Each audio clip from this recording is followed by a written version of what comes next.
আজকে সব বাচ্চাদের পোলিও খাওয়া, তাই জন্য আমার শ্রেয়ানবাবু যাচ্ছে আর ওখানে হচ্ছে শুভম। আর এতদিন ধরে কোলে কোলে যেত, ওর আর কোলে কোলে যেতে ভালো লাগছে না, অনেকটা বড় হয়ে গেছে, ওর জন্য হাঁটি হাঁটি করে যাবে। শুভম হাঁটি হাঁটি করে যাচ্ছে, ও হাঁটি হাঁটি করে যাবে। আর দেখো কেমন করে হাঁটছে দুজন, আর দেখো কি বলছে ওরা।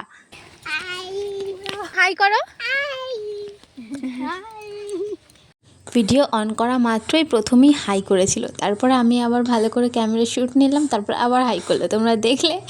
আর এই যে আমরা চলে আসলাম হেলতে। তো এখানে পোলিও দেওয়া হচ্ছে, তো ভিড় অনেকটাই কম, ভিড় নেই বললেই চলে, যেহেতু পোলিও দিচ্ছে আর সবাই চলে যাচ্ছে তো তাই।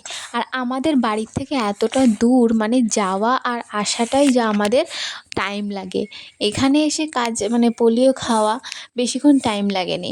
তো এই যে হাতের যে রঙটা লাগায়, সেটা আমার শ্রেয়ান একদম ভালোভাবে লাগিয়েছে।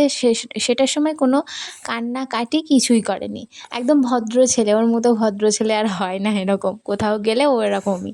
কিন্তু যখন এই পোলিওটা গালে দিচ্ছিল তখনই কান্নাকাটি শুরু করে দিয়েছে, মনে করছে কি না কি। আমি বলছি বাবা ইঞ্জেকশন না বাবা, এটা পোলিও, এটা হয়ে গেছে। ইঞ্জেকশন নিতে নিতে এতটাই ভয় হয়ে গেছে যে এই দিদিদেরকে দেখলেই ও কান্না করা শুরু করে দেয়। তাই আজকেও ভেবেছে ইঞ্জেকশন। পাপার পোলিও খাওয়া ডান।